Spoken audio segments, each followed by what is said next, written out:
Hello everyone, good evening. Thank you so much for braving that dark and cold night out there to come in for this evening's honouring of International Migrants Day.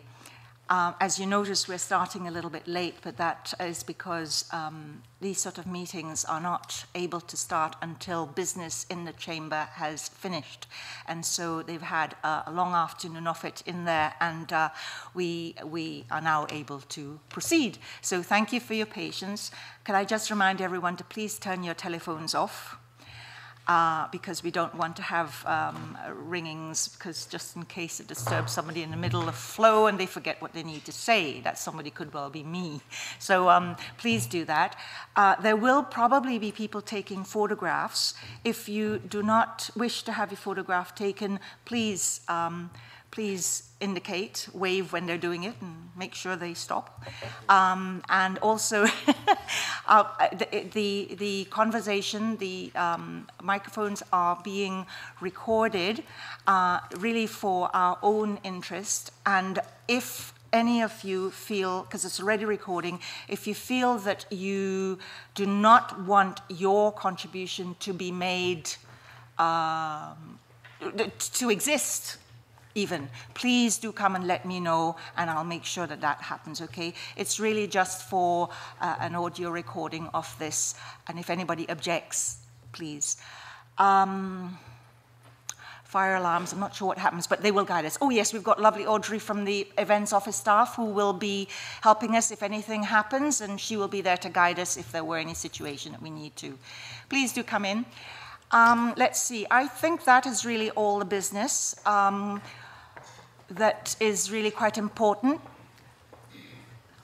You may have heard about this through Migrants Rights Scotland or through Migrant Voice, who are the sister organisation of ours that have come together to put this evening event on with the very kind help and support sponsorship of Christina McKelvie MSP, who will say a few words in just a few moments. And we're very grateful to be in this wonderful building. Hopefully there will be some other MSPs coming along too. I see Sandra White, MSP, is also here. Thank you for coming along. We've had apologies from Patrick Harvey, the Green parliamentarian here in the House, and also from a number of others.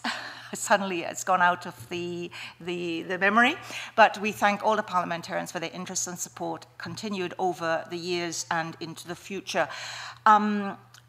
We had a similar meeting like this last year, and it was extremely, extremely well attended, covering a whole lot of issues that are really relevant. And of course, last year, there were a lot of people who were talking about their situation within family migration.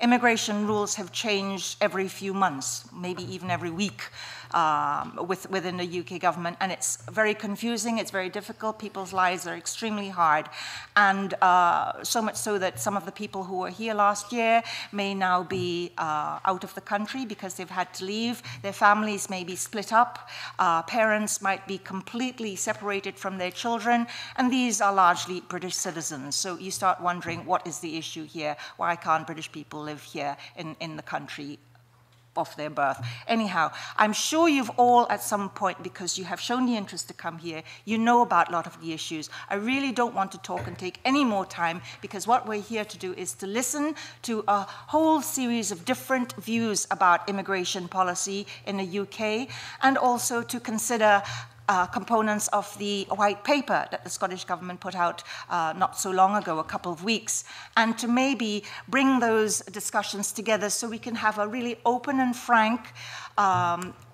objective or more personal perspective of where the situation, your experience lies for you. Welcome to Bob Doris, MSP, into the room as well. Thank you very much for coming along. And so, without further ado, I'll let Christina give her welcome to you, and then we'll get on with the business of sharing views and ideas. Thank you, everyone. And, oh, I'll be sending this around. If you could tick your name off, that'll be great. Christina, please. Good evening, everyone, and welcome to the Scottish Parliament. I think when you look around the room and see how many people have come along tonight, as Pat said, on this cold, dark, damp night, but this is as good as it gets in the summer, and no, it's the winter, sorry, for Scotland. But the fact that we can all come together in a place like this, the Scottish Parliament, to have this discussion, you know, in a backdrop of some actually quite negative news that's going on. And I thought about our day, and what does our day mean? What does it mean for all of us? Does it mean, you know, a day that we celebrate, a day that we reflect, a day that we campaign, a day that we resolve to do better, a day that we just get on with it and make Scotland a better place to live? That's what I thought about our day, and that's what inspired me. And when I think about the people that I know that come from our migrant communities, networks, organisations across Scotland, I think about my extended family and my friends, because I have got many of them. And last year, I heard you had a fantastic event that Sandra White stepped in and took over for me. I was ill last year, and I need to say thank you and put on record a big thanks to everyone in this room and many more who sent me get well wishes. As you can see, I'm well, and I'm ready to get stuck in again. But you think about the contribution to our society, to Scotland's society, of immigration and migration. You know, to our society, to our culture, to our education, to our arts, to our food. Ask anybody what their favourite food is, and it'll be Indian or Chinese or Italian or Thai, or, you know, eventually maybe they'll get to haggis and stew and tatties and stuff like that, eventually. You know, but you just think about, even just for, you know, how we sustain ourselves, that's one of the things that really matter. And Scotland and Scots are immigrants and migrants all over the world. A famous Scottish poet, William McIlvanney, said that Scotland was a mongrel nation, and proudly so. And I think that's something that we all agree with, that we are proudly so. And if we look at the events in the past few weeks, we've all mourned the death of Nelson Mandela, and for some he was branded a terrorist by countries like the US and Great Britain. And it was such a sad day, full of mourning, but a day full of hope as well. I was watching some of the TV coverage and some of the words of inspiration that he'd given and some of the ideas that he'd taken forward and just how people respected him. And I thought, I would love for Scotland to be a beacon of that type of compassion and that type of hope. But what we've got right now is a UKBA. Boo, hiss, you can boo and hiss, I hate them as well. We've got an EU situation where you've got the UK government saying, are we in, are we out? We're going to have a referendum. And the backdrop to that is some really negative news that's been generated around about migrants and not about the benefits that migrants bring to our society. And it was great to see a report released a few weeks ago where it was suggested, and we did one in the Equal Opportunities Committee in this Parliament a few years ago, about migration and trafficking, about the fact that usually migrants, the majority of them are net contributors to our tax system. They work very, very hard. They certainly bring their own talents and skills to our Scottish culture. They bring with them a serious work ethic that would maybe put some of our young people to shame, but maybe we'll just use that as a mechanism to push them on to greater things. But when we look at all of that, they talk about the economic impact. The economic impact is very, very positive, and that's something we should always remember, and that's what we should remember in our day. And Pat says we're going to talk a wee bit about the white paper, and I hope we do, but there's a passage in the white paper that I have to say, and I have to welcome the Minister, Hamza Yousaf, here, that I'm extremely proud of, and he knows this because we worked on some of it together, not on the white paper, but just some of the ideas. And it's in the white paper. I'm going to read it because I felt it was really important. Immigration policy would see the greatest shake-up, with an independent Scotland taking a more liberal stance in contrast to the aggressive approach of Westminster. Restrictions on overseas students remaining after completing their studies would be eased. A points-based system for immigration based on skills would be introduced alongside a reduction in the income threshold and minimum salary levels required for immigrants. The Dungavel Detention Centre would be closed, and there would be an end to Dun raids, which is something I'm very, very proud of. And a Scottish Asylum Agency would oversee immigration applications with the approach of being robust and humane. So separating people seeking sanctuary away from an immigration system where it's a system based in welfare and the need of someone that's fleeing persecution or needing our support and our help and our sanctuary. I really, really welcome those ideas, and hopefully we'll have a chat about that later. But one of the things that really rang true for me, I'm on my concluding marks, Pat, one that rang true for me in some of the things that were talked about Nelson Mandela was never give up your dreams of a better world. That was the US civil rights activist Jesse Jackson. So, you know, summing up what Nelson Mandela meant, what his life meant as an example, And he used the following words: suffering breeds character, character breeds faith, and in the end will not disappoint. And that took me to a final quote from Nelson Mandela that means a lot to me, because it meant a lot to the apartheid campaign. It meant a lot to people who are seeking, you know, to live and work in other countries, and we really welcome people that want to do that.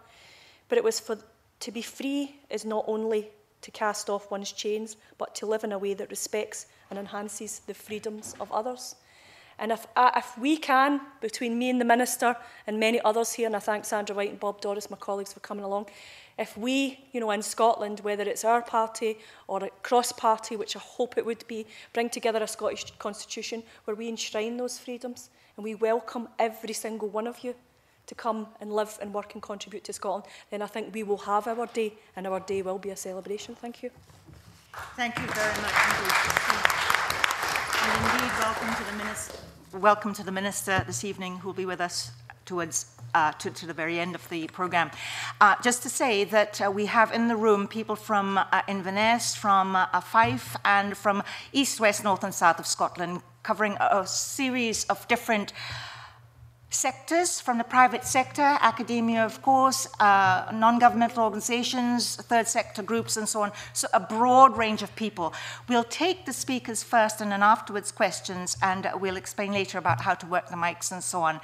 And yes, International Migrants Day is tomorrow, the 18th. We're celebrating early tonight, and I will introduce you now to our chair for the evening, who is Rowena Arshad, who is well known to many of you, I'm sure. She has had quite a career within her research field, but she's also been the commissioner in Scotland for the Equal Opportunities Commission, and also at the Equality and Human Rights Commission. So she brings a whole spectrum of academic research experience about community work, about racial equality, about all of that. And so I really would welcome her ability to hold all of this together and chair us this evening. Thank you very much, Rowena. Thank you, Pat. My job tonight is purely to be a timekeeper and to ensure that those of you who want to speak have a chance to speak. So I think we'll kick off and invite, because there's quite a few people here who've got 3 minutes, so you've all been given a tough job, I think, to do 3 minutes each. So, and I'm going to do this, right? This. I don't have command and control here. I wish I did. I could just cut your mic, but I hope you will stop when it's your time, because that allows other people to get on with it. So without further ado, my first person that's going to share his point of view is Professor Robert Wright, Professor of Economics, University of Strathclyde. I've been very kindly given a whole paragraph of each of my colleagues here speaking, but I think I will restrict to one line. So Professor of Economics, University of Strathclyde, your time. Yeah, thank you very much. For the kind opportunity to come and speak today. Basically, I'm very interested in the economics of immigration, and takes one to know one. I've been here 24 years, and I've been studying this topic since I was an undergraduate in Canada. Okay, we're living on a very interesting times. Of course, the white paper has been published recently, and in that paper there was a description of these institutions that Scotland will have to set up if it becomes independent. And of course, given that immigration and immigration policy is effectively a reserve power, there was a big discussion on the immigration system of an independent Scotland. I'll just say one thing. My research suggests that what the EU would expect of us with respect to immigration, that what is proposed is consistent with that. There is some discussion about, obviously in the longer run, about Schengen and things like that. But I mean, I think it's a very rational system. I think it covers pretty well all the, if you like, different types of immigrants, because we have this unfortunate situation in the United Kingdom that somehow all immigrants are the same and should be treated the same, and it's clearly not true. And it does put economics at the center of the immigration system. And what I think is particularly positive about it, it's in a sense not following the same direction as the, if you like, the UK line, or UK government line, where somehow immigration is a problem, it needs to be fixed. And as we, this is every day in the newspaper, we hear about how they're either fixing this problem or not fixing this problem at the UK level. And I think it's a breath of fresh air, and I also think it's actually factually correct that it isn't a problem. And, you know, when we do these studies, we can argue back and forth, but it's across a wide range of countries. It's clearly, from an economics point of view, immigrants put more into the system than they take out. And, you know, one of the main reasons for that is because immigrants on average tend to be younger. But, you know, we don't want to go into an analysis of why this is the case. But, you know, this sort of factual error that's, you know, sort of talked about all the time as somehow, you know, the immigrants are a burden on the system is just incorrect. And I'm very delighted that the authors of the white paper didn't follow this line, because if they would have, they may have got more votes, but I think they would have been very dishonest, and they would, you know, they would have to come clean later on with this view. However, I mean, I must say I'm not happy with other parts of the white paper, and indeed some of the issues that relate to immigration spill over to some of the other aspects of it, for example, the transition into the EU as a new member state, etc. But I think what I'll do is I'll just stop there and leave that for another occasion to talk about. What discipline. Thank you. You had 30 seconds-ish to spare, so well done indeed, Professor Wright. Can I turn to Philomena de Lima? Dr. de Lima is the Director of Centre for Remote and Rural Studies at the University of Highlands. Sorry, I didn't put my microphone on. Good evening, everyone, and thank you very much, Pat, for asking me to be here. Basically, I feel that the forthcoming referendum is a good opportunity to reassess where we are with issues such as immigration and migration, and an opportunity to debate where we want to go in the future. I have to say, as someone who's actually done quite a lot of, undertaken quite a lot of research on race and ethnicity, and you know, I do begin to worry whether we've written race and ethnicity out of these debates, and how important they are to shaping people's identities in various ways. I do, whatever the outcome of the referendum, I do think that there's a very good argument to be made for Scotland, for nations and regions to argue for variations to the immigration legislation as it is, so that it kind of addresses the needs of particular regions or nations. However, they would only make a difference, I feel, to the experiences of and the lives of migrants if it was accompanied by measures that address the impact of what I call structural violence that is experienced by migrants today. Positive discourses in attracting migrants and inclusive notions of citizenship are very important, but will not be meaningful unless unless there is sustained investment in infrastructures which ensure the rights of migrants to appropriate services and employment free from discrimination is actually adhered to. And we do already have legislative instruments in place to make this happen, but it's not enforced. So the other aspect of the issue around migration, which troubles me sometimes, is whilst we tend to sort of dismiss the concerns of local populations. For example, we seem to accept this, or we seem to accept this notion that local people don't actually want to take the jobs that are around. And I suggest that what we should look at is some of the sectors and the practices in these sectors, because I know from a rural context, the rural labour markets are very limited. If you look at the range of jobs that are available, they're very low paid. And you know, there may, and at the present time, we have the minimum wage, and I know that the present government is keen on the living wage, but, you know, are there instruments that we could use that not just fine companies, but actually enforce the issue around the minimum wage and perhaps actually go into the living wage? So, you know, part of the immigration debate for me is not, it cannot be disentangled from wider debates about the economy, if you like, and social justice issues and so on. What I find very distressing is the very instrumentalist discourses around migration, where we see immigrants as economic units rather than as individuals that might contribute to, and I know we have these discourses amongst ourselves about how they contribute to the culture and so on of our societies. But when we look at the experiences of migrants on the ground, we really have to address the issue of host communities as well as migrants. So both of those experiences are important in moving the debate forward. Thank you very much, Philomena. Can I invite Maciek Dorkurno now to actually take the floor? And he's a co-founder and chair of 5 Migrants Forum. Maciek. Good evening, everyone, and thank you for the privilege of speaking here tonight. Well, after recently speaking about migrants' contribution and integration through volunteering with 5 Migrants Forum, I received complaints from my friends who were very disappointed I didn't mention the integration that was happening through 5-a-side football on a weekly basis, but it comes at a price, so sorry for this. Well, 5 is a very good example of migration, and I think it translates well to other parts of Scotland, from being an aging population with declining, an aging population in decline. It has actually now seen an increase in population and higher rate of births.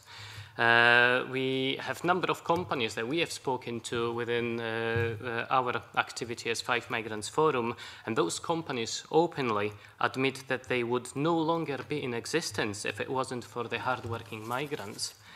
Finally, we as migrants are obviously, as been mentioned here before, we are making a contribution to the local economy. We are making this contribution through work, paying taxes, buying services locally, buying goods locally. Over 20,000 migrants that are currently in 5.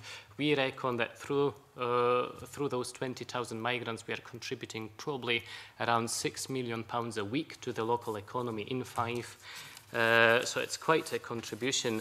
And as other speakers mentioned before, we did have recent negative publicity around migration. And I have to say, well, it has had some positive contribution, this negative publicity.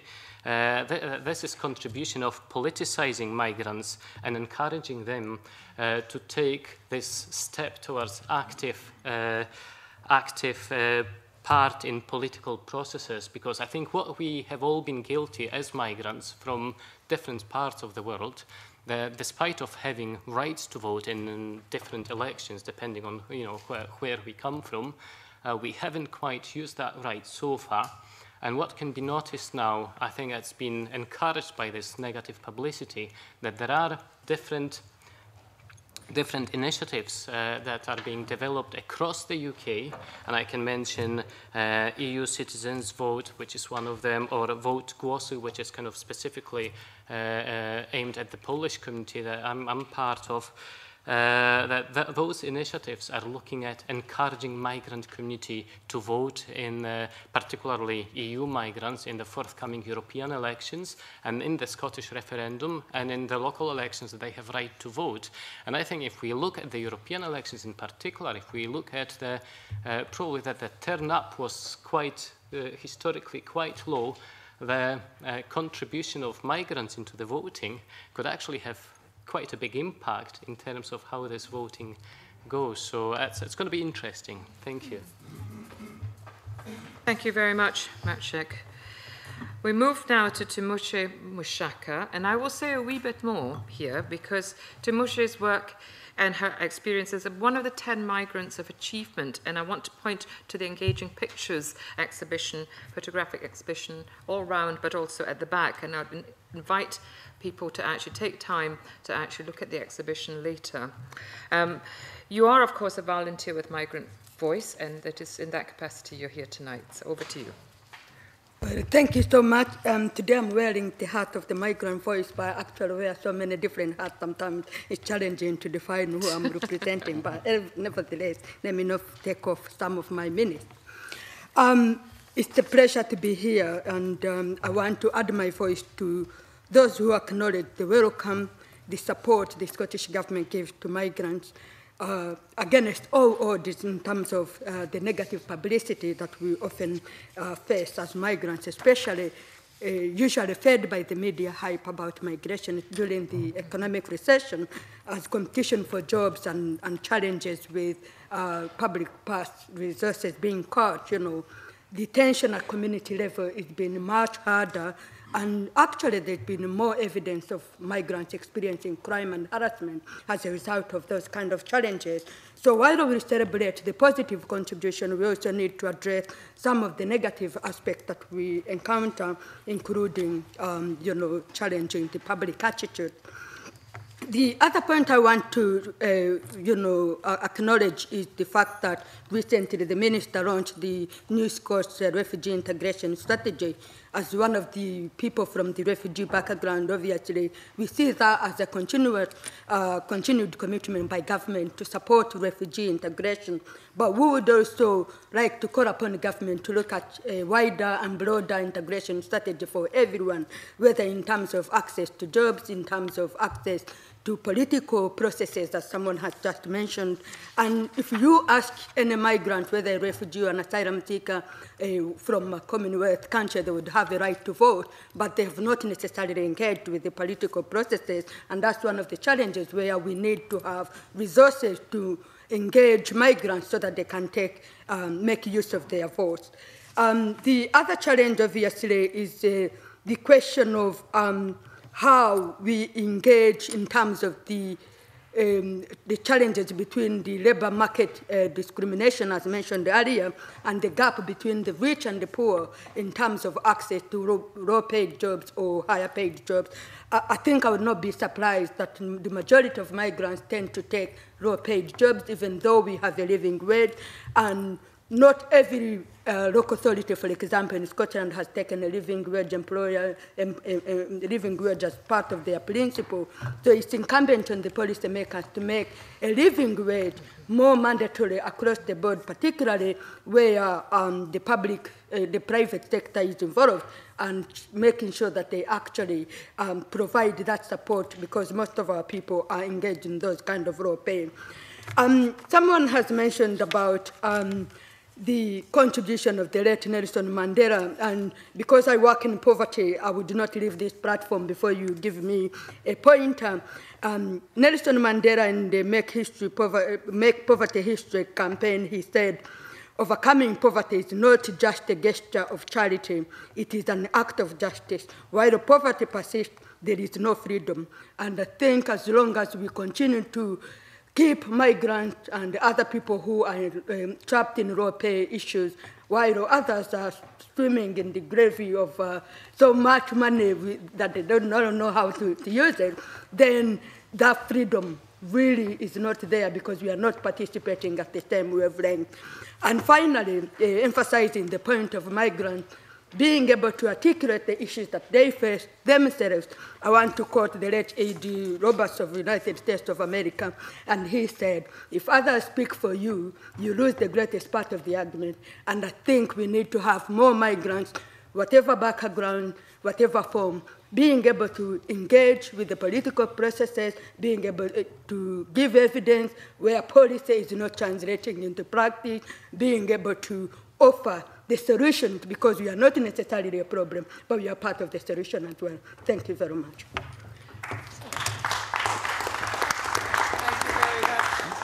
Thank you very much, Twimukye. Sarah Craig next, who's lecturer in public law, University of Glasgow, but also co-convener of GRAMNet, which is the Glasgow Refugee Asylum and Migration Network. Sarah. Thank you, and I'd like to thank the organisers for inviting me to share in this event and for the invitation to speak on our day. As a person whose identity is a mixture of British and Scottish, I'm honoured to be extended this generous invitation, and thank you for being patient with me as a Scot, thinking about your lives as you think about life here in Scotland. I'm looking forward to hearing your perspectives on being a migrant in Scotland. I suspect that they might not all be flattering. I'm co-convener of GRAMNet, a network of academics and partners working in the area of migration, refugee and asylum. And it's a network which tries to provide a safe space for issues about migration and asylum to be discussed, to protect the platforms in which we reflect on difficult problems as we think about our lives together. My own background is the law. I was a solicitor, I was an immigration rep, and I'm now a lecturer in public law. And rights and values of equality and fairness are often spoken of. They're spoken of here, which is great to see in the Parliament. In the Scottish Government's White Paper, equality and fairness are mentioned frequently in the Parliament. Other parliamentarians are prepared to speak for migrant rights in relation to the debate on Thursday, promoted by Jackie Bailey, about the Go Home campaign and elsewhere. I welcome, of course, all of these. But I also know that rights fall short, they're not achieved, they're not accessible, they're often seen as symbolic at best, and therefore Emphasising rights and having days to mark them might be seen as naive, but I think they are far from that, far from naive. Having an International Day reminds us what law and politics are capable of. In the current immigration bill, the removal of appeal rights, the restrictions on access to bail that are threatened, new immigration checks for housing, banking, driving licences. These are the things which are proposed at the moment, and they are problems which are currently facing us in prospect. If we're not reminded about these, we will forget, I think, about these things. And we need to think about looking at the structures, asking why they are so unequal, suggesting ways that they could be improved. Obviously, when changes are proposed, critiquing them, and recognising perhaps, as I think the white paper does as well, that there is some limited space for manoeuvre. There are great things proposed in the white paper, but there is also, to some extent, an acknowledgement that there is limited room for manoeuvre as regard migration flows, whether that's self-imposed limitations or ones taken on through the Common Travel Area, EU and so on. We are reminded, I think, of how much work there is still to do, and I thank you for that reminder, and I also thank you for the opportunity to speak here today. So thank you. Thank you very much, Sarah, and for coming in on time on that. It helps. Okay, next is Professor Jeff Palmer, Professor Emeritus at Heriot-Watt University, but also Honorary President of the Edinburgh Lothian Regional Equality Council. So please.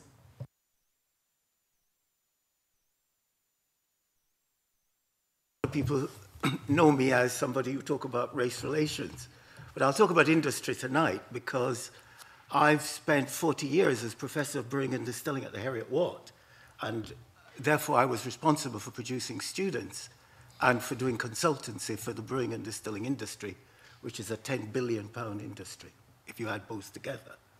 Now, how did I manage to do that?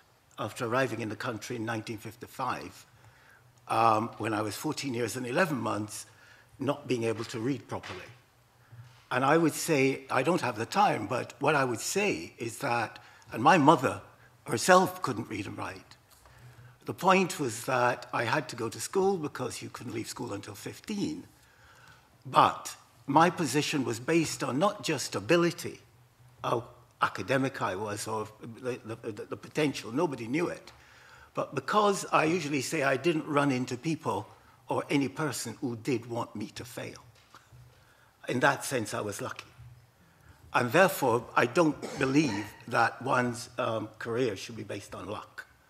And therefore, we need people in the society who will make the decision and make the difference to help people along, whether they're black, white, or migrants or immigrants, in order to make that difference, because it's extremely difficult to access the system as the system is at the moment and as I've seen it.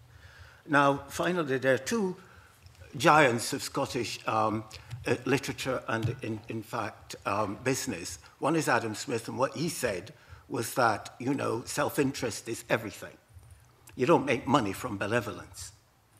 And what I would say with Robert Burns, with John Barleycorn, it's a poem about hidden potential.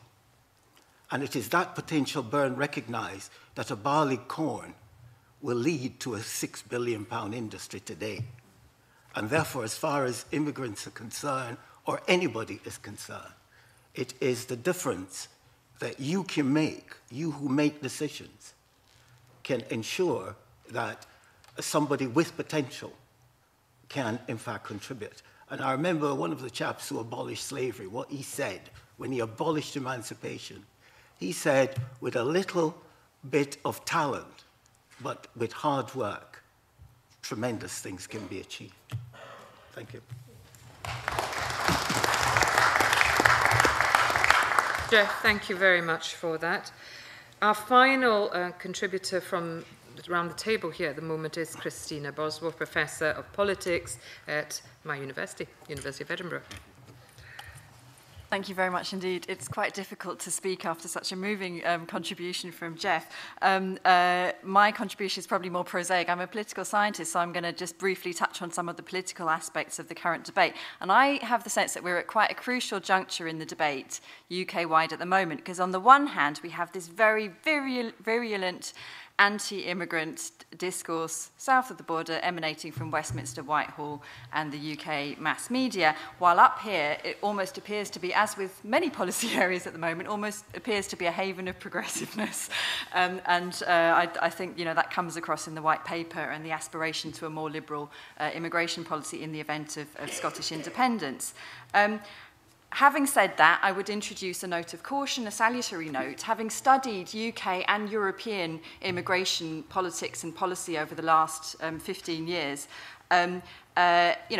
pretty much no European government has been able, with the possible exception of Spain, has been able to sustain a more liberal labour migration policy since the 1970s. I mean, it's as harsh as that. And I think, although on the one hand, I think commentators rightly point to the fact that Scottish public opinion on immigration appears to be relatively more tolerant than the UK average, there's not that much in it in terms of what surveys suggest. And we should also bear in mind that Scotland currently has about 7% foreign-born population as opposed to about 13.8% in England, for example. So were there to be a large increase in immigration, we don't know how that would go. Yeah, I think it's also true to say that in the event of independence, a new Scottish government would be held to account, would be responsible for the outcomes of an immigration and asylum policy, and would be much more exposed to party political critique and challenge from opposition parties, from a largely anti-immigrant media, populist media. I think these are the realities that we're confronted with. What might one do, or what steps might one take to try to address this potential impasse or potential block or impediment to a more progressive approach? And I think here, unlikely as this might seem, I do think that actually German experience is quite interesting here. I wouldn't normally draw lessons from Germany in terms of immigration policy, but in the year 2000, a Social Democrat and Green coalition government did try to launch a more liberal approach to immigration, and they set up a cross-party immigration commission, the Zuwanderungskommission, as it was called, and they got a moderate Christian Democrat to lead it, coming from a party that wasn't normally very pro-immigration, and they got a number of representatives from business, from trade unions, from migrant groups, from church groups to sit on this commission, as well as researchers, and they launched a really wide-ranging public debate about immigration, about the impacts, about people's concerns. They commissioned research, they talked about the economic and demographic impacts, they talked about integration challenges and so on, and they really got the debate onto a much more factual basis. They didn't manage to push through all of the progressive reforms that they proposed, but it made a real difference to German debate, and I just wonder whether, in the event of a future Scottish government trying to make the case for a more liberal policy, a really important thing would be to reach out and try to develop a common platform with mainstream opposition parties to try to make sure that you're not subjected to that type of anti-immigrant criticism that kicked in under the Labour government in the early 2000s. That's my modest suggestion. Thanks. Thank you, Christina. Well, I have to commend all of you, actually, because you've brought this session in on time, despite the fact we started a bit late. So that is actually quite remarkable. It's very difficult to try and get things summed up in 3 minutes. I think you've all done it very, very well. I want to move on to just widening that discussion a wee bit more and invite 2 or 3 more voices to come forward, just to add another perspective from people who are working on the ground with migrants, supporting migrants, etc. And John Busby, I'm going to ask you to, of the Welcoming in Edinburgh, and I've been told you have only 2 minutes, so your job is even harder to do. So, John. Okay, good evening, everybody. John Busby, project organiser. We run the biggest migrant programme in the city of Edinburgh. We have 800 people on our books since April. Our core budget is equivalent to an MP's salary. We run a wide range of English language and employability social integration programmes. We have over 57 different nationalities. Majority at the moment are European nationals, but that's broadening out to Eastern European, Middle Eastern, Far Eastern and African participants. Employment backgrounds are very varied. Law, teaching, social work, engineering, technology, health, finance, commerce, art, design, theatre, dance, tourism, you name it. It's a huge, huge mix of different skills, abilities that can all contribute. We're working with the City of Edinburgh Council to develop an Edinburgh Migrant Forum to give the migrant communities a voice, a political voice in the democratic process, to be part of the way programmes and policies and strategies are designed to improve the health and well-being of the migrant communities. Our programme runs with yours truly, one paid worker, 2 part-time, the rest are volunteers, people returning to work, people who are retired. We have a big volunteer base.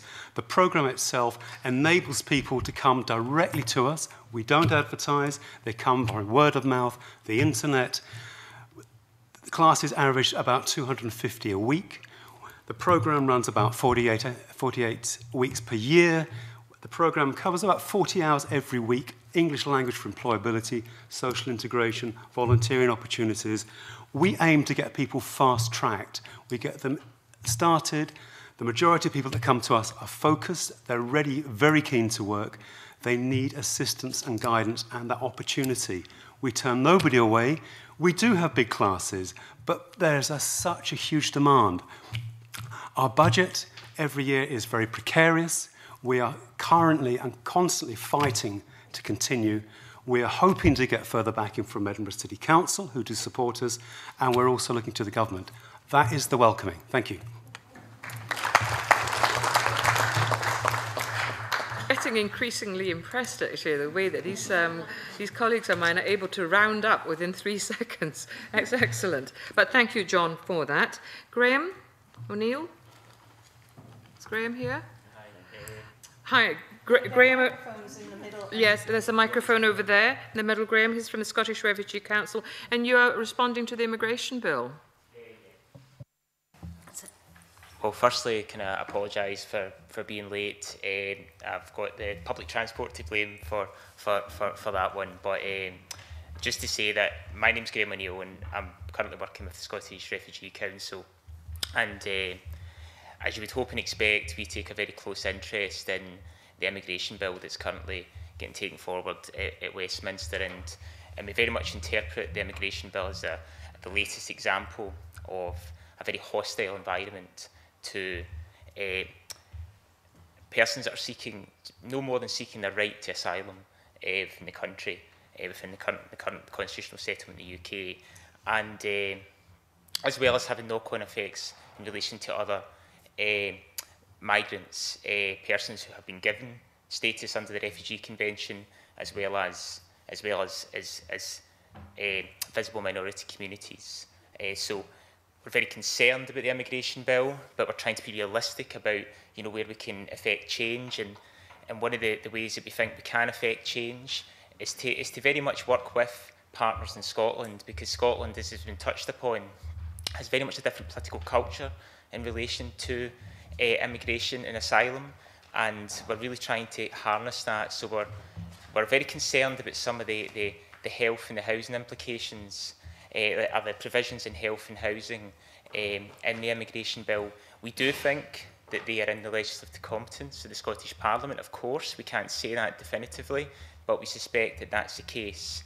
And therefore, we think in relation to this immigration bill, there's going to be a strong argument to say that Scottish legislative consent would need to be sought from the Scottish Parliament in relation specifically to the provisions on residential tenancies. So that is the duties on private landlords and non-council social landlords to essentially carry out immigration checks, to have conversations about status in relation to individuals, as well as some of the really quite worrying provisions in relation to charging for health. So very much we just want to kind of raise that issue with partners. We'll be continuing to work with organisations going forward so that we can raise the visibility of the implications for areas of devolved competence of this immigration bill. Thank you. Thank you very much, Graham. Before we open up to wider discussion so that everybody else gets a chance to ask a question or add to the discussion, I'd like to invite David Sinchandamana, who is the co-chair of the STC Black Workers Committee, to add your view tonight. I have to start by saying that I'm giving apologies for Dave Moxham, the Vice President, who was supposed to be here today, but I will summarize my views from the Black Workers Committee that each year we raise motions on migrants, the welfare of migrants, the rights of migrants, housing, employment, education, health issues, citizenship, and representation.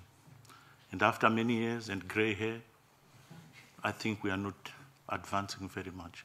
So that's a pessimistic view, but we are still talking. The minister has come to us. I work closely with Bob Doris, so we are exchanging ideas. There are many groups here today, and sometimes from the Black workers' position, I wish we could do some joined-up working. There's a diversity of groups speaking on migrants, but we don't seem to have a cumulative effect of putting our voices together for a critical mass and for impact. I'm getting old. I wish the young ones could learn more about networking so that we can make a greater impact on what is a critical time in Scotland as we come to the white paper. And I would urge all migrants to vote and to encourage other migrants to vote so that our voices are heard. My Nelson Mandela moment, you are not complete until the next man is complete. So I don't want to be seen as an outsider Scottish person, always a migrant. I'm looking forward to the day when I'll be called a Scots person without reference to where I come from. So I hunger for that. I dream about that. That's my long walk. So what I've summarized to you is the work of the activists. We are not paid. We engage because we want to make things better, but we don't seem to see the light at the end of the tunnel. But this parliament has given us a good open forums for listening to us, and I hope beyond the listening something happens. And I thank the people we've organized today and Migrant Voice for getting us together to speak again on things that are important to us, and more so to my children who tell me they are not Zimbabweans, they tell me they are Scottish. So I struggle with that in my own family. So I'm between a rock and a hard place. But thank you for hearing me.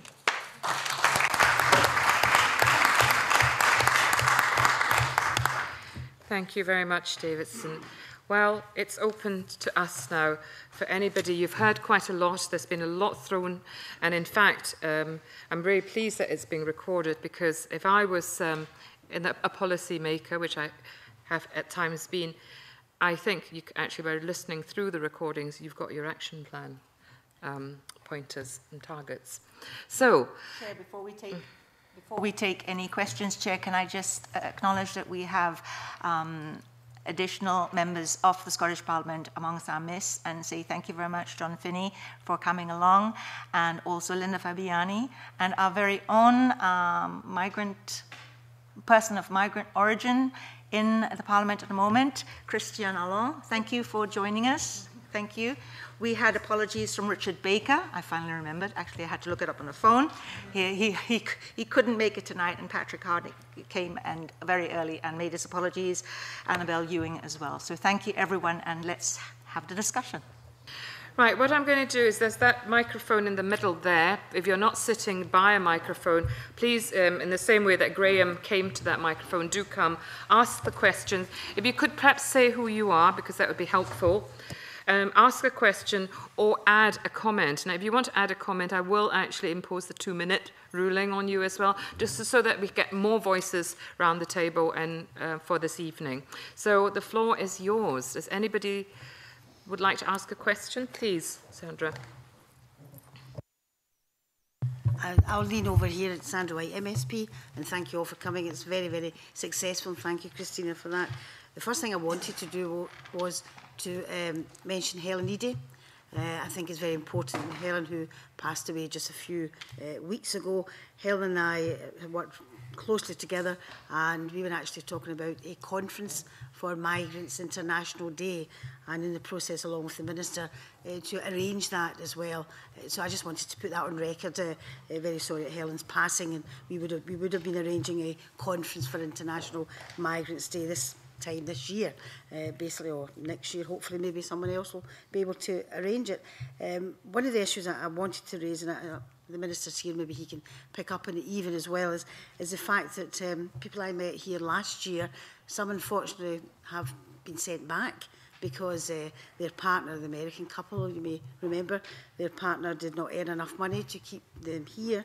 And that's one of the areas where I really am very interested in. Have a number of constituents who come to see me in regards to that. I still have a Russian couple who are in the same position also.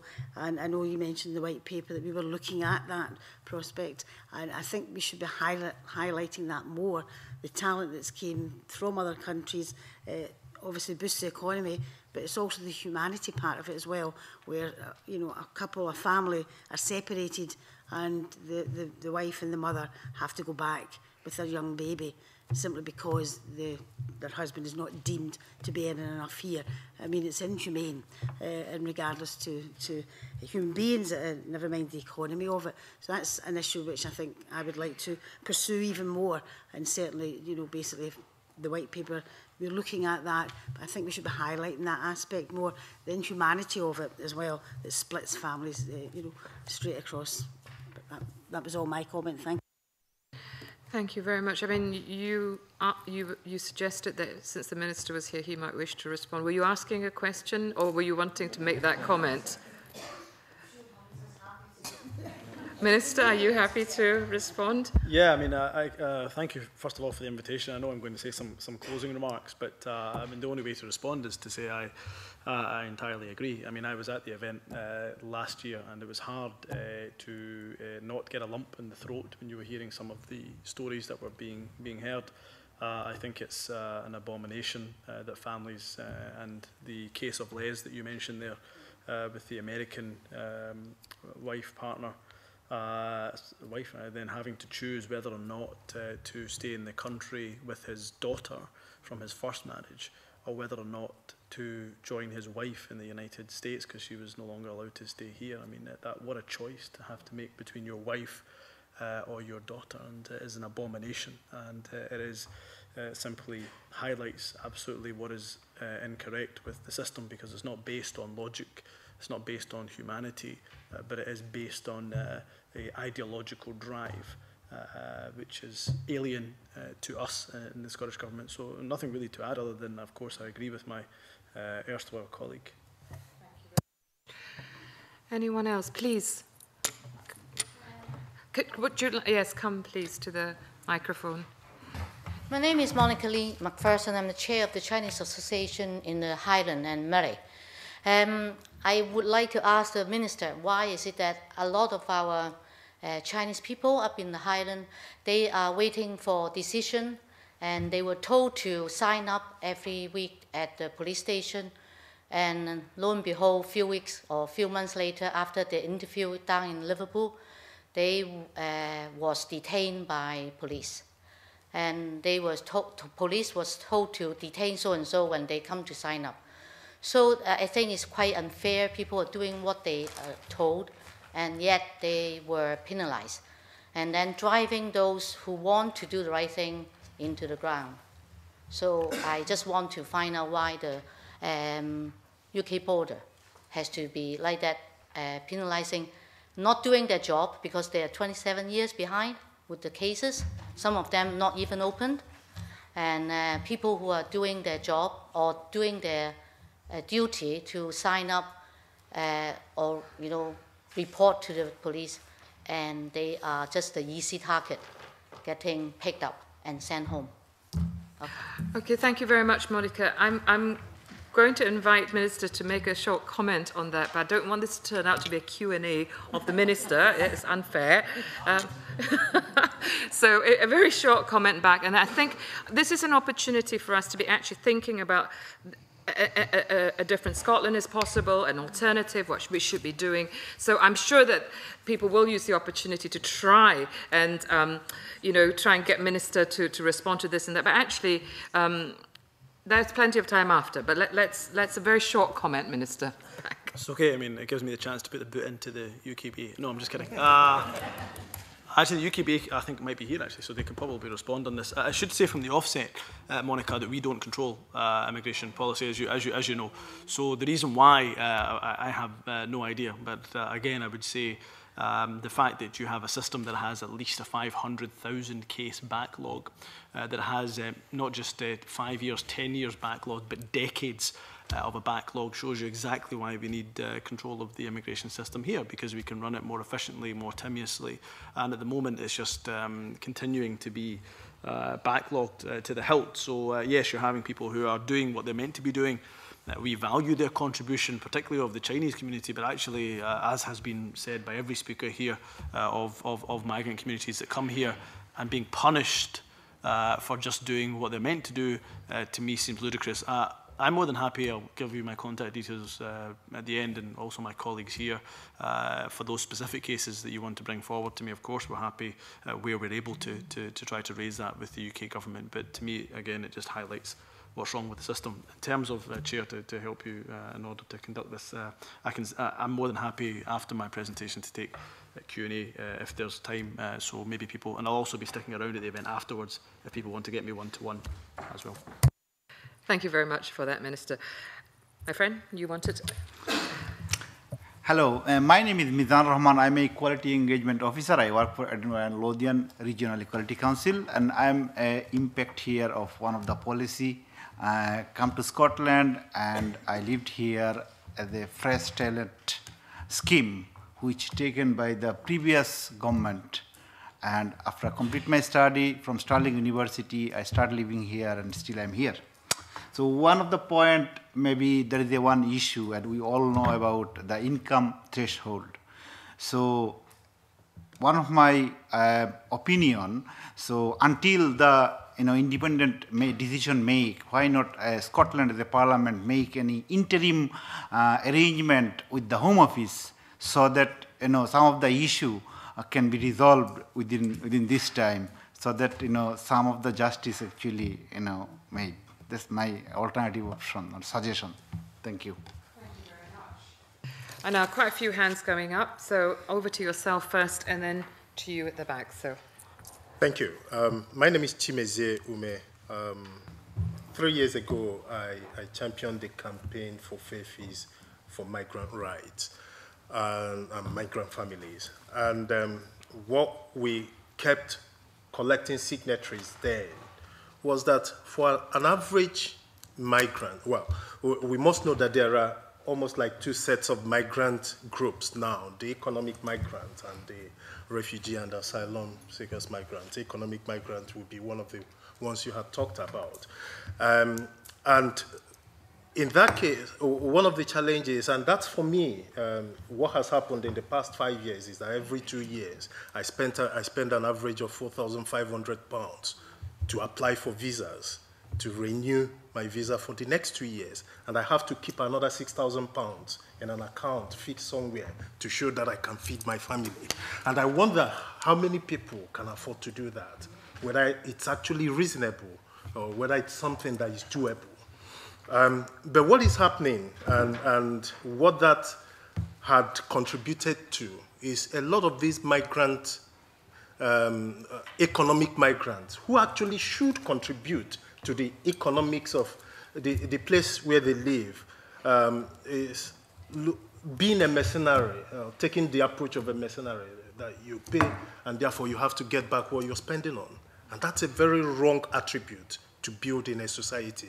And I think it is something, having taken time to, well, look at just the part about migration on the Scottish government document. I think it's a very good opportunity to make sure that the communities, the cross-section of the migrant communities are involved and are part of these ongoing discussions on what will be Scotland after 2014, so that they actually get involved. They actually say from the peers, and that is what this day is all about. Actually talking about who we are, how it is about us, and how we are involved. It will be a very great opportunity. Thank you so much. Can I invite you? Can I ask people to remember to switch off your microphones, please, when you've stopped? Thank you. There's one in the middle, if you want to use the one in the middle. Oh, sorry. Yeah. That's okay. I couldn't see that one. Yeah. Good evening, and thank you. My name is Abel Miller. I'm the founder, chair of the African Caribbean Network in Glasgow. One of the concerns that I was trying to bring forward to some of the ministers is that in 2005, we formed the African Caribbean Network on the backdrop of an insurgent of a lot of African migrants into Scotland. And ever since, we have been having a mega problem in trying to get involved within the community. There is one problem of particular focus that we have. In Scotland, or the United Kingdom, if you want to call it, you have what we call the black and ethnic minority. However, from 2001, there's been, I think in 2005, we were 14,790. The last check I did 3 weeks ago, we are now 36,000 Africans in Scotland. But we're still classed as the black and ethnic minority. We don't have access past that name. We have mental health problems, serious mental health problems amongst our community, the men, alcohol problems, incarceration, but access for the African and Caribbean migrants that you have on hand now. I mean, those that have been here for a long time in the system, they're recognized, they can approach you, they can come speak to you, you know who you are. But what about the rest? There's a problem, and yet that bigger part of it is the majority. And we're wondering, when this new Scottish concept comes up, which we're all getting excited about, where are we going to fit in if we don't fit in now? Thank you.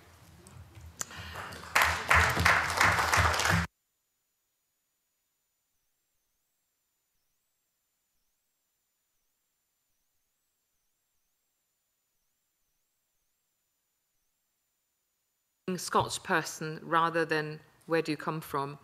Where do you fit in if you can't fit in now? I wonder if there's anybody that might pick up on that. I mean, I'm looking around the table as well, those who've spoken. Those of you who've spoken with your 3 minutes and 2 minutes, you're not debarred, you know, from actually adding your tuppence worth in still. So, yes, please. I'm a football coach, I have a good voice project, I think. To mention, and I do agree with this gentleman, I have to say something. I don't want, first of all, talk about Home Office and the ruling there, because you know that. Sorry for my word. This is a Holocaust. They destroy people's life for 7 years. I don't want to say even the story is being newspaper. Just about agree with this gentleman. I'm sorry for my African friends are here. In this country, in 1882, there was a first in the world, sorry my word, the first black footballer international, Andrew Watson. In his time, in Scotland, he's been fully respected by people, and he played and he made honor for this country, and nobody complained, nobody said nothing to him. Sorry, the member of parliament and minister, if the problem is not for people, it's made by policy, for politics, and you have to correct that. Sorry.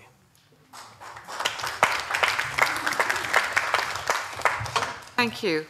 Please. Thanks very much. My name's Bob Doris, one of the Glasgow MSPs. Can I mention two very brief things? Overarching principle is I don't think there's any complacency in this place as in the Scottish Parliament. There's still much more needs to be done. Can I just give two very small examples that which we'll know from the cross-party group on racial equality in the Parliament? An issue was raised in relation to skills development in Scotland and how many apprenticeships were going to and I'm going to use terminology that's used, black and minority ethnic, and it worked out that figures weren't being collected and they weren't reaching out to enough businesses, for example, from that origin. We identified it and they are dealing with it. A second one would be Harriet Campbell that comes to the cross party getting her work in sickle cell disease. Action is taking place on that. Should have happened years ago, quite frankly, but the point I'm making, hopefully briefly, is there's no complacency amongst policymakers. We have to do better and we're constantly trying to do better. So just two tiny examples, but the thing I was most struck by in the presentations we got was migrants as an economic unit versus migrants as human beings with families as part of communities. And in some respects, they appear to be both, because Scotland needs more people, whether it's an increased birth rate or whether it's migrants to Scotland, in order to pay for all of us in our old age. That's the economic unit argument, if you like. But in terms of the people and communities element of it that I'm really conscious of, I don't want people to come to Scotland to do the jobs that others won't do, the low-skilled, low-paid jobs. So it's important for me that when we have migration to Scotland based on asylum and refugee and based on economic migration, that everyone's getting a reasonable opportunity for all the jobs and skill sets that are in Scotland. And my last point would be the thing we have to monitor, whether we're independent or not. Of course, I would say it'd be easier once independent, is we haven't done enough monitoring of the people in Scotland who previously were asylum seekers and refugees, who have now got British citizenship and have been here a number of years, to see what has their social mobility been like in Scotland. Where are they 2 years, 3 years, 4 years, 5 years after they got status and they got British citizenship? Because we do have to do much better, quite frankly, in terms of how social mobility and progression through society. I don't think we monitor enough of that, and I'll end my comments there, but I just want people around the table to realise there's no complacency, and people should keep raising individual issues to individual politicians, because when they're drawn to our attention, we should deal with them. In an ideal world, you wouldn't have to draw them to our attention, but the reality is you still have to do that, and it's about that engagement, draw them to our attention to give us the opportunity to deal with them. Thank you for your patience and your indulgence. Thank you very much. John, and then Twimukye. Right, John, please. Can I just respond to that? I think that's a very, very good point about evaluating people as they progress and what they achieve. The vast numbers that come into the Welcoming Project, we do not have the capacity. We're literally firefighting with the numbers that come through. Some are short stage, some are medium, some are long term. With the capacity, we could go down that road and start to evaluate them and see how they progress over 1 year, 5 year, 10 year, to see what they achieve. Lots of the grassroots organisations do incredible work in Edinburgh, in Glasgow, across Scotland, but we're constantly fighting for survival. Without budgets, without some sort of continuity, some security, we are there to work with you, and we can provide these statistics, we can do this research, but if we're constantly firefighting just to keep the service running, there's absolutely no way that they can do it, but it's so vital, and I totally agree, we need to see how people progress, how to develop and improve services. Thank you. Yeah, I think for me, what I would say is that it's important to acknowledge that migrants are not a homogeneous group. That has never been an issue. We come in different shades and characters.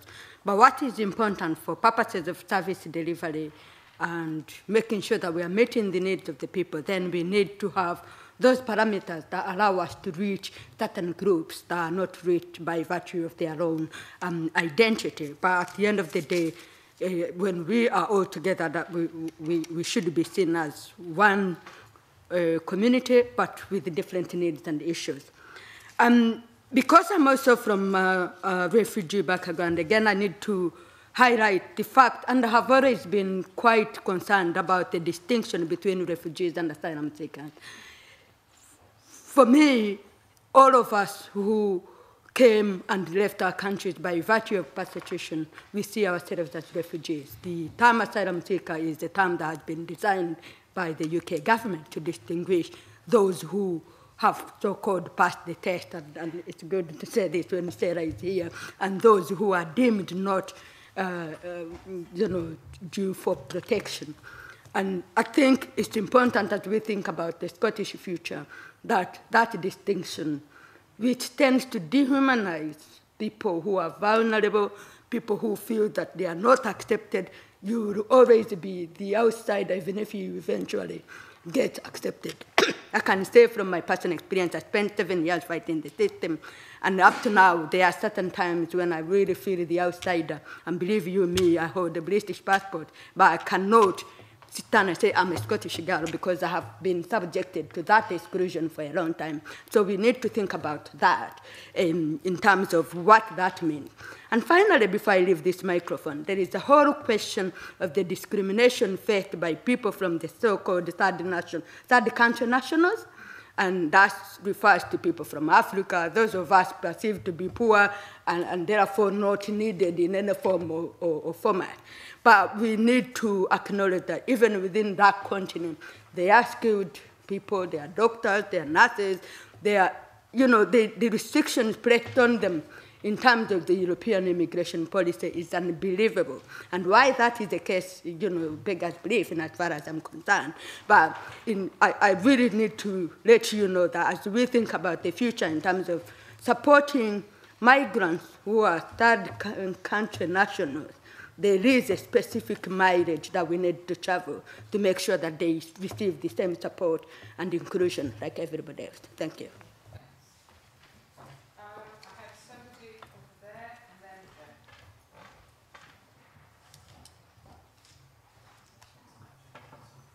Hi everyone, good evening. My name's Rachel. I'm currently interning here at the Parliament. I'm from London, actually. And I just wanted to ask a question about the role of young people in this debate, not implying that everyone here is extremely old. And there are people, representatives from a number of organisations here, and how are you involving young people in this debate, and how are you using us? And also a question of, as you said, Davidson, about you long for the day where you'll be seen as a Scotsman and not related to where you're coming from. Many of us are British-born or born in Scotland, but we still face those issues of migrants, and just any comments on that. Thank you. Thank you very much. So, how are we engaging with young people? How are we allowing young people to influence the change? Anyone? Go on. No, you're right. I will speak there. Thanks very much, Minister. My name is Christian Allard. I'm the French-born MSP, and I can maybe answer that question. It's up to us, and we heard some of the members of different organizations talking about it. It's up to us, MSP, to engage better.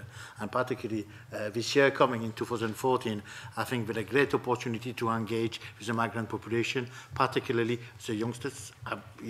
Let's take it right. In all our parliamentary report, we do put vote at 16 and try to engage all the youngsters to come and vote in the referendum. But we need to target the migrant population. It's very important that we get the debate we're having today in the Scottish Parliament. We need to have it in all our communities. We need all our migrant population to think that not only they are welcome, but we've got something to say. And plus, what we need to do, like I did on my parliamentary report, I reminded everybody to go on, whatever countries they come from, to go on check if they've got the right to vote in 2014 or not. And if they've got the right to vote, they need to register, and they need to go and vote. Now, I heard some appeal and people saying engaging with MSPs. I would go back to you and saying, why don't you invite us? Invite us in the communities, make the immigration a debate, make it a different debate than we have south of the border, a debate talking about our future about people coming from different countries, from different nations, from different continents, and how we can build a better Scotland. That we will respond to it. I think my colleagues will all be very happy to participate to these debates. Thank you very much, Christian. So the challenge to every single agency service provider here is go back and think about how you're going to engage young people. voices. That's a challenge thrown down. Now, time is upon us, but I want to give Jeff and, okay, 2 more, and that's it. We'll call time then. One of the points I'd like to make is one of the realities I've seen from 1955 till now is most of the significant changes that we've made towards ethnic people have been instituted through the law. And what that means is that the general population is not prepared to be benevolent. And therefore, what we're saying again, have we got to go back to the law about migrants? And therefore, to me, that's a sad reflection, and politicians should bear this in mind. It's a sad reflection on a country that people have got their rights through the law. And as far as I'm concerned, there's just one phrase I think politicians should put in their policy before they make the law, I should say, is just give a migrant a chance.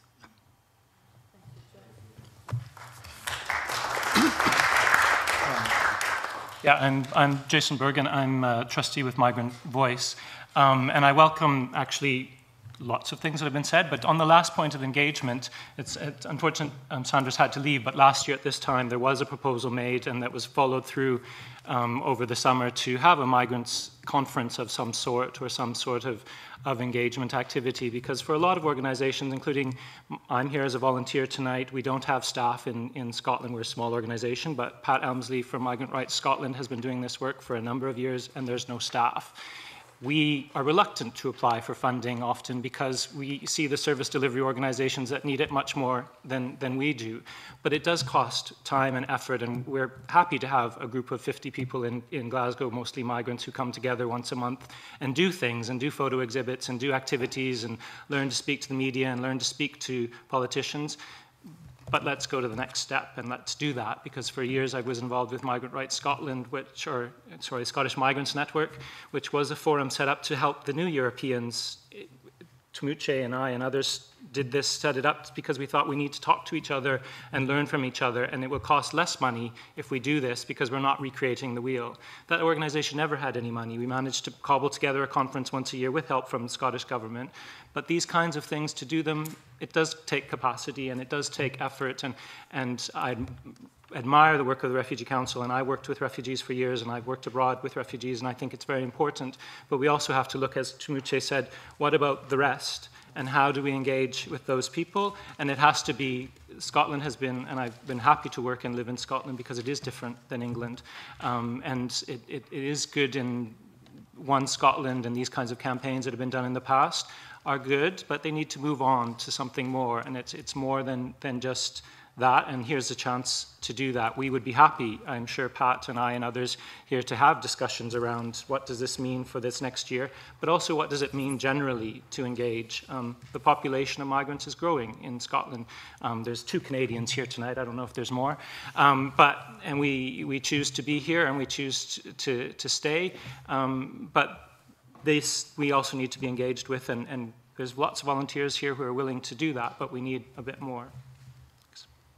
Thank you very much. So once again, the call for actually joining up, cumulative effect, it's not just about voice, it's that cumulative voice that's required. I want to move now to give Minister Hamza Yusuf the opportunity for the closing remarks.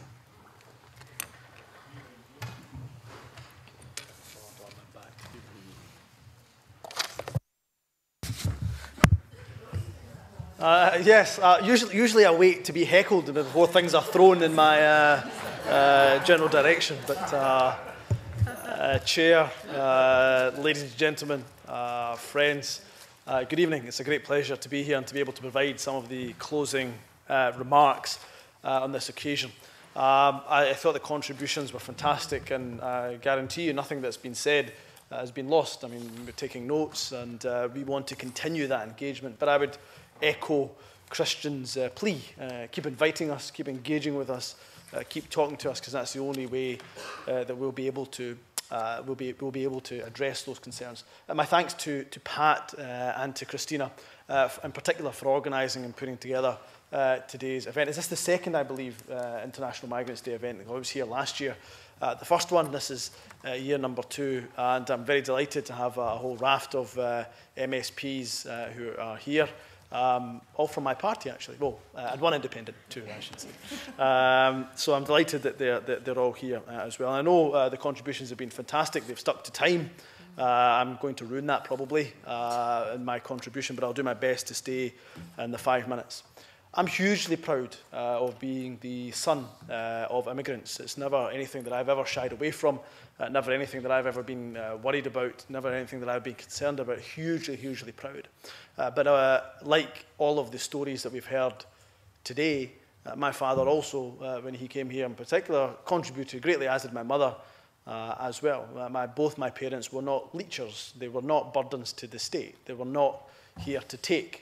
In fact, all they've done for the 40-plus years that they've been here is contribute.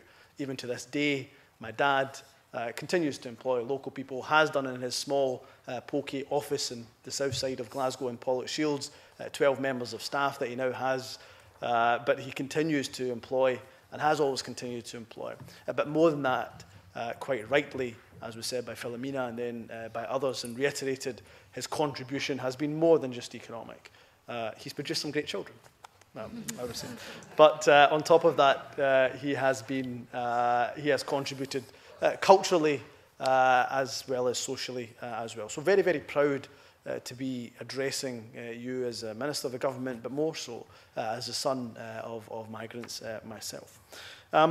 We've talked a lot about the independence debate. It will not surprise you that I too want to make some kind of mention about it. And I think there are, of course, there's much to be read, and I don't know if you all have your copy of Scotland's Future, the white paper, 670 pages, 650 questions answered. I won't test you on all the pages yet, because I'm still actually to read all throughout. But nonetheless, if you haven't had it, it's worth getting.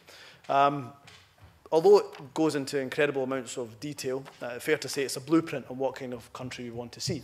If we wanted to put every nook and cranny and every single detail about every single policy, it wouldn't be 670 pages, it would probably be closer to about 6,070. But the point being is that there'll still be more information, of course, on many of the questions, and we continue to engage with stakeholders as we move forward. And notwithstanding the points that were made, for example, by Philomena about instrumental change, about structural violence, notwithstanding some of the points made by academics and indeed by the contributors, at the centre and at the core of the white paper, and I would argue at the core of the debate on Scottish independence, is the question about what kind of society and what kind of country we want to be. And central to that debate must be, of course, how we treat those who choose to make Scotland their home, be that through migration or be that through coming as refugees, fleeing persecution. Now, what kind of country do we currently live in when it comes to our values in immigration? I think we have, Davidson said his hair has gone grey and his age is advanced, but we have not progressed on the matter. I agree with you in the hair and the age, but in the advancement and the progression that we've failed to make on this issue. In fact, if anything, the argument is that we've regressed, we've not progressed at all as the UK. We now have, for example, vans and posters that tell us to go home. Tell people to go home. What an abomination. The language of the far right, of the racists, of the National Front, has now been brought into mainstream politics. I've been called every dirty word under the sun since being born. I've been called a packy this, I've been called a black this, excuse, but that's the language that's been thrown my way. And many of you have experienced exactly the same kind of language. Yeah. And it hurts. But I'll tell you what hurts more is when somebody tells you to go home when this is your home. It hurts more to be told to go home when this is your country.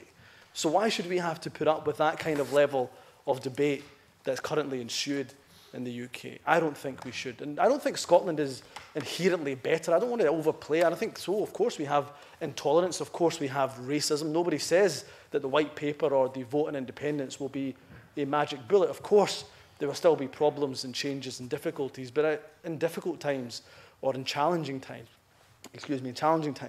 surely it's better to have the power in your own hand than have it in a government that doesn't represent what it is that you stand for and what your values are.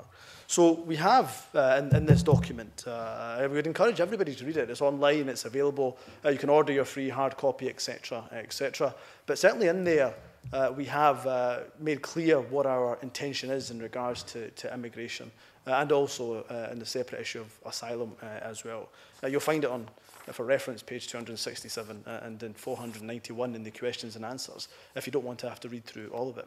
But above and beyond, as I say, above and beyond the logistics and what we intend to do legislatively, instrumentally, and so on, is that you will find a completely different tone to the debate on immigration. It talks about having a fairer, more equal society, and the contribution and the diversity that immigrants take is to be welcomed, not something to be frowned upon.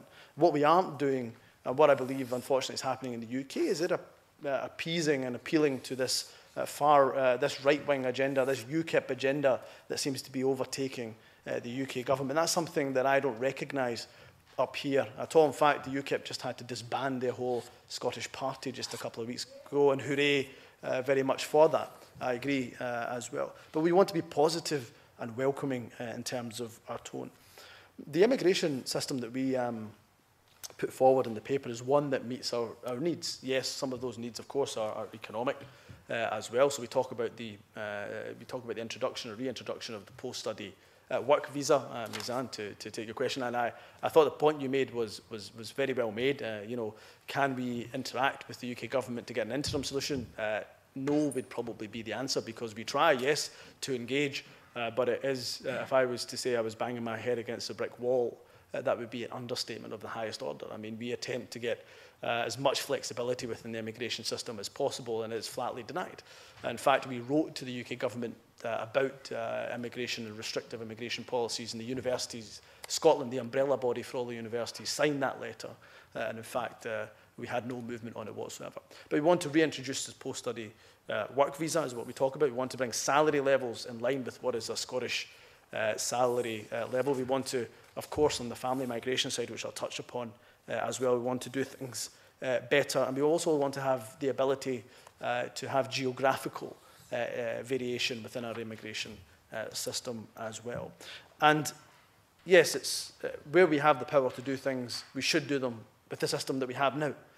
So, for example, when we have done that, when it comes to free education, when it comes to university education, and extending that to those who are currently seeking asylum. Also in terms of the health service and the NHS, how it works in Scotland, and how we treat those who still don't have status, for example, is different to how it's dealt with in the rest of the UK. Family migration was a point that Sandra touched upon, and I'll just reiterate that if you were here last year, none of you will forget the horrendous stories that we heard where people had to choose between one family member and another family member in another country. And the Russian example was a good one. There was a woman whose mother in Russia had passed away. And the reason why she couldn't come to the country because of the changes in the rules was not because she was going to be a burden, quote unquote, on the state because she didn't have enough money.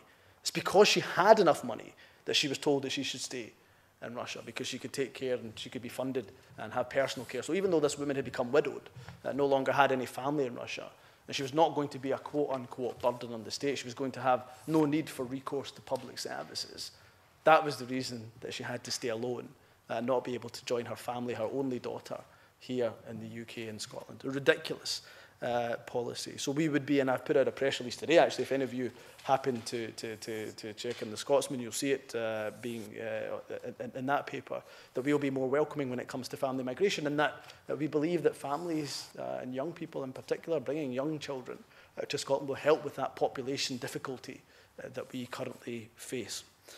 Just a word on asylum, although a different issue, of course, and actually that's the point I wanted to make, was far too often when it comes to asylum, because they're treated the same in the current UK structure, it becomes completely politicised. The issue of asylum, those who are fleeing some of the worst persecution, well, by the way, some of that persecution we've had a hand in because of some of the invasions and the conflicts that we've taken part in.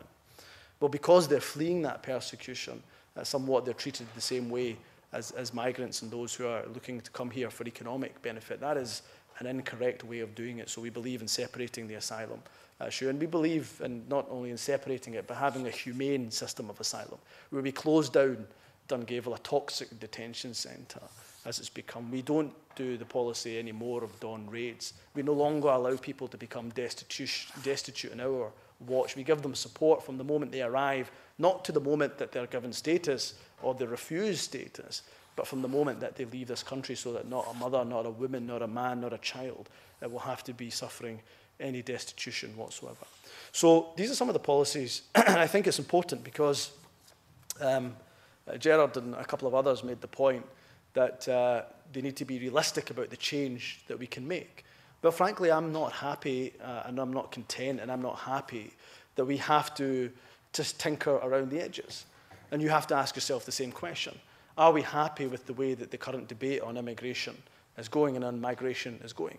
Are we happy to just tinker around the edges? Are we happy to make small changes around the fringes? Are we happy to just lobby the UK government that might or might not listen to what we have to say on migration and how we treat those who are fleeing persecution in the case of refugees? Are we happy with that? Well, if you're not happy with that, where do you see the change coming from?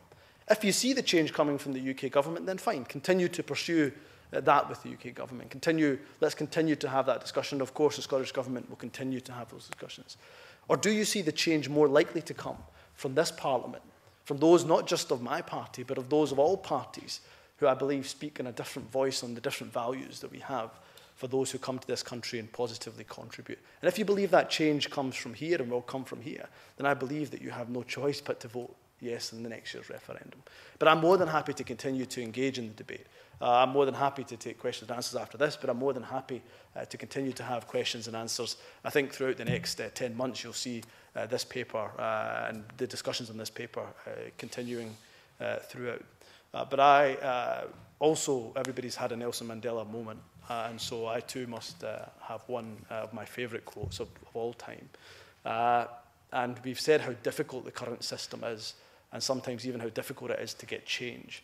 And some people have said that they've been spending 40 years, 30 years trying to change the system.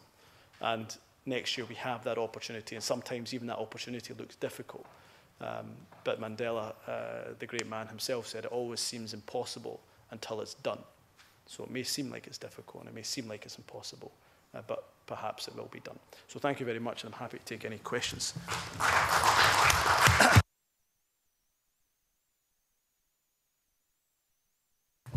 Rowena, I'm very aware that it's already 7:40, and although we started late, so we've got the grace of another 8 minutes, the events team are probably going to start throwing us out rather promptly. And it might, we've got some refreshments that hopefully you'll be able to take part in before you get on the road. But I was just wondering how you all feel about questions right now. If there are burning questions, maybe from the floor, we could maybe have another 5 minutes. I mean, I can stick around as well, sorry, I should say, till whenever people want to get me one-to-one.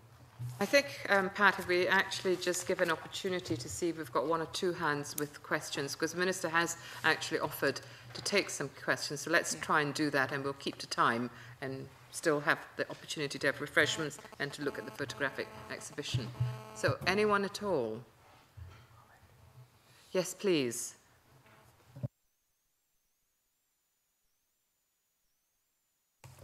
Hello, my name is Zahra Hassan. I work with the BME community, children, carers who have children with learning disabilities and support needs in Edinburgh.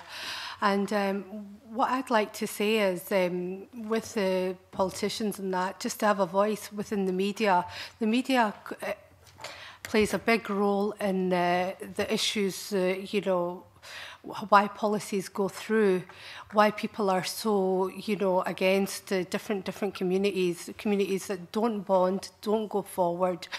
We need to make things unacceptable. I mean, we have equality. Why don't we use it? The more things are we're going backwards. We're not going forward.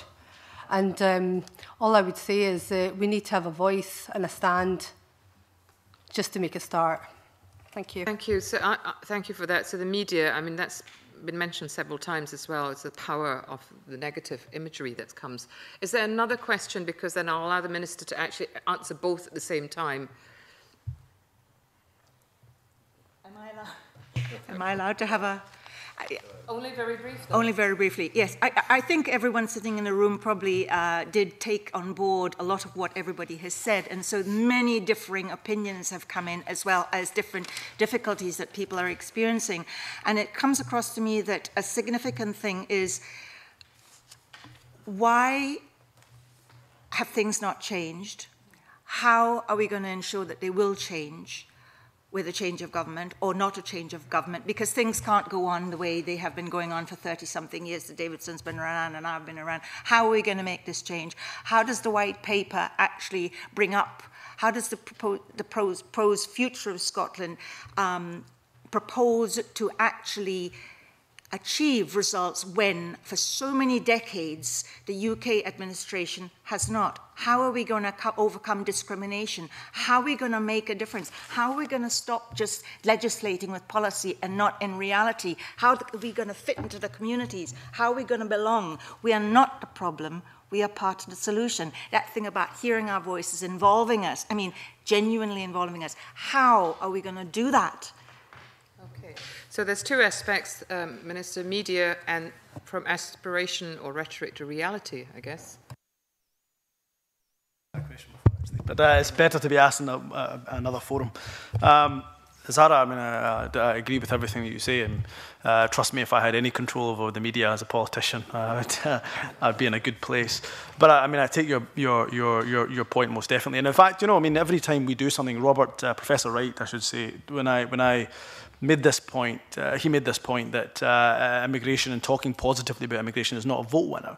And so I almost guarantee, without having any inside knowledge, that, you know, although we've put out a positive press release today about family migration, I can almost certainly guarantee you that if I pick up the Daily Mail tomorrow, Daily Express, it's probably not going to be a positive line on what's being said.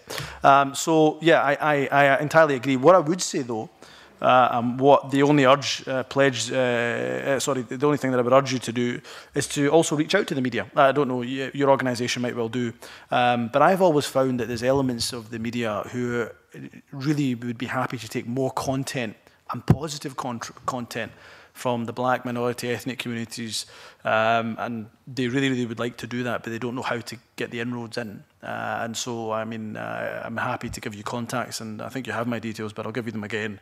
And if there's other media that you'd like to invite to come down to see the work that you're doing, I know some, not all of the media is bad, there's some certain good ones, most definitely in there, that will cover things positively.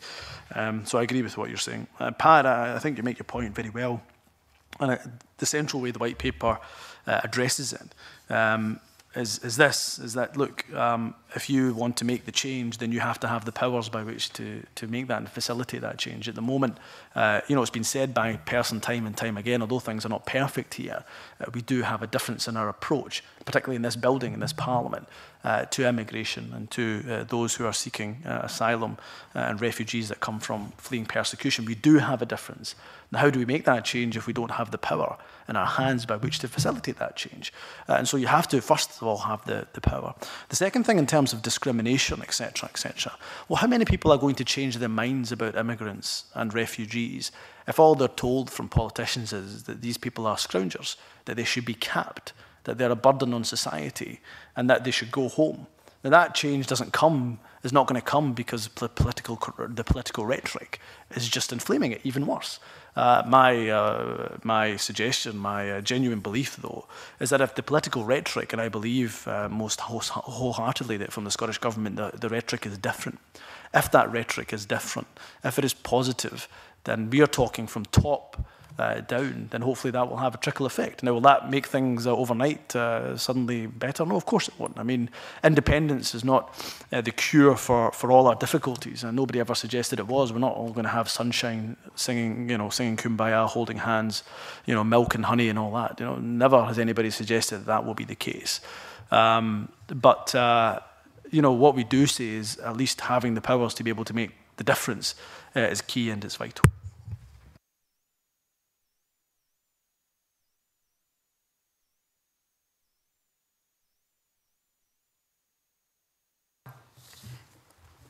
Vote of thanks is very short. I think it's to thank all the contributors, people round the table, people round the floor. I think the courage to actually be change agents daring to be different, taking that opportunity. Regardless of what happens next year, Scotland cannot be the same as it is today. We have to keep going. And so I think when I don't know why, but the turtle came out as an image to me that, you know, the turtle only makes progress if it sticks its neck out of its shell. So anyway, enjoy the exhibition. I think there are refreshments. Thank you, everybody who are coming from near and far, and safe journey home. And it does come to me to say thank you very much to Rowena for chairing. Thank you so much, Christina, for giving us the opportunity again. Thank you, Minister, for coming along. Thank you, all the MSPs. And remember that we're such a small organization. We run on fumes at the moment, non-existent things. So all you can find out about us is at the website. And if you want to continue this discussion, the parliamentarians, the Minister knows exactly what we've said, but please do try and visit us on Twitter. That's probably where you will hear most about changes and so on. Migrant Voice, thank you very much. Please enjoy the exhibition. And, and thank you very much for coming along.